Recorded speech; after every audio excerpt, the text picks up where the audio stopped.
In the words of Chris Stuckman in his Amazing Spider-Man 2 review, hate me yet? Good, 'cause I'm not done.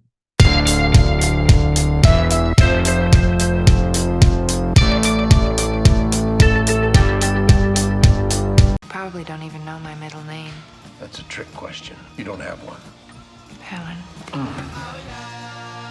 Hello everyone, my name is Ryan Cam and welcome back to my road to Asteroid City, where I'll be covering every Wes Anderson film in honor of Asteroid City, coming out very soon. I've already covered Bottle Rocket and Rushmore. Those reviews will be in a playlist linked in the eye in the right-hand corner. Go check those videos out if you are so inclined. But for right now, it's time to talk about The Royal Tenenbaums. This was directed, like I said, by Wes Anderson. It was released in 2001, and it starred Gene Hackman in a Golden Globe-winning performance, as well as Ben Stiller, Gwyneth Paltrow, and the Wilson brothers. It tells the story of the Tenenbaum family. The former patriarch, Royal Tenenbaum, played by Gene Hackman, basically has been on the outs with his family for quite some time. Long story short, well, he's an asshole. He fakes an illness in order to reconnect with his family one last time, his soon-to-be ex-wife, and played by Angelica Houston, and their children, played by Ben Stiller, Gwyneth Paltrow, and Luke Wilson. When I started up this project, I really didn't know what to expect for most of it. I had seen a lot of Wes Anderson's later work, but I had never seen his earlier work, and I had heard nothing but good things about it. However, it's been mostly underwhelming.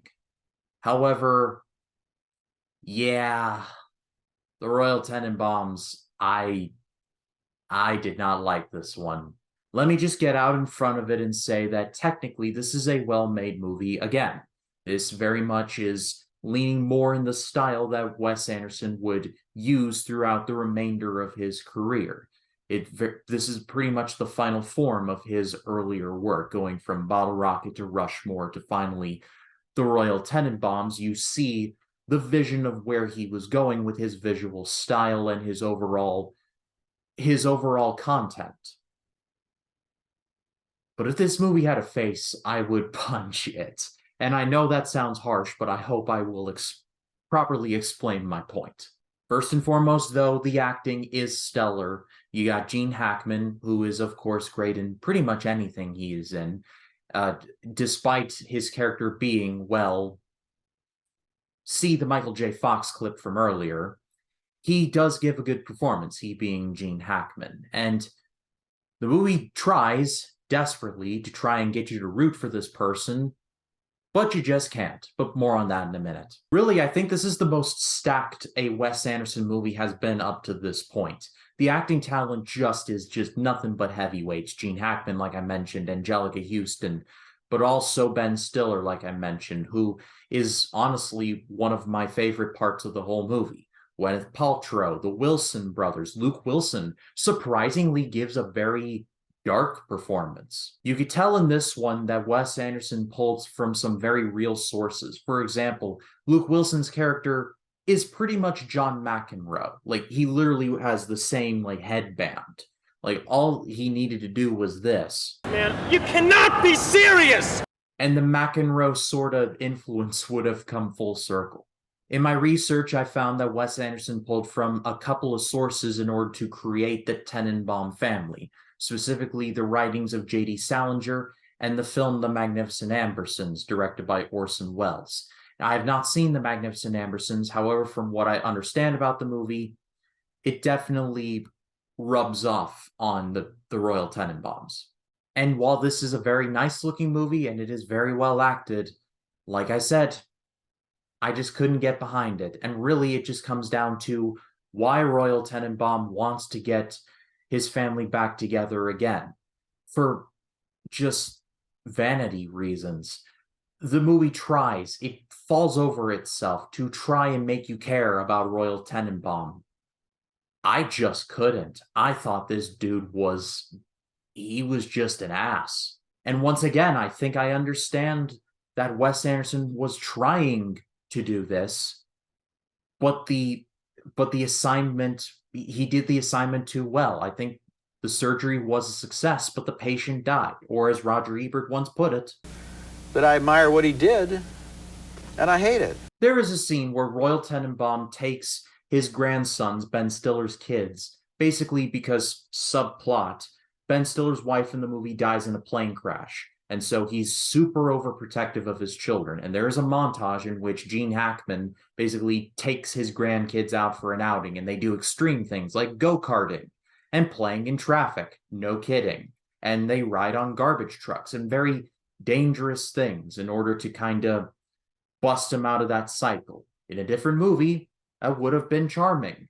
In this movie, I hated it because this Royal Tenenbaum guy is doing this all on a ruse, and he has no shame in doing it whatsoever, at least as far as I could find.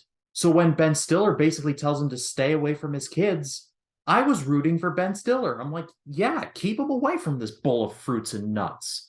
But no, that's not what happens. The whole reason why Royal Tenenbaum wants to get this family back together is because he fakes stomach cancer. That's basically he lies about the fact that he's dying, and that's why he wants them all together. In fact, he is not really dying. And it felt gross. It felt gross. And I understand that this is a work of fiction, and I'm stressing it out over a work of fiction, but it's a work of fiction that is on paper supposed to be entertaining, but it's not.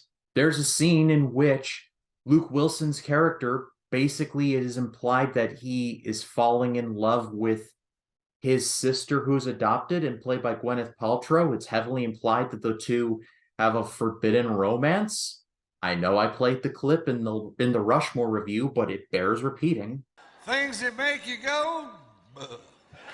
And when he realizes that it's probably not going to happen between the two of them, he tries to shuffle off the mortal coil in a scene that is well filmed, but in this movie feels completely empty. I feel like this movie could have been something great if anyone other than Wes Anderson had directed it.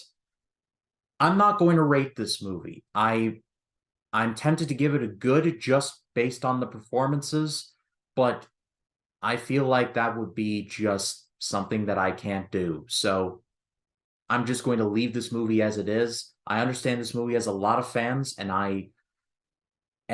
this is not to degrade or derive your opinion. It is your opinion, and I respect that. But for my viewing's sake, I just did not have a good time with this one. So I do pass it off to you. What did you think of the Royal Tenenbaums? Let's have a healthy discussion in the comments. I would love to read what you have to say.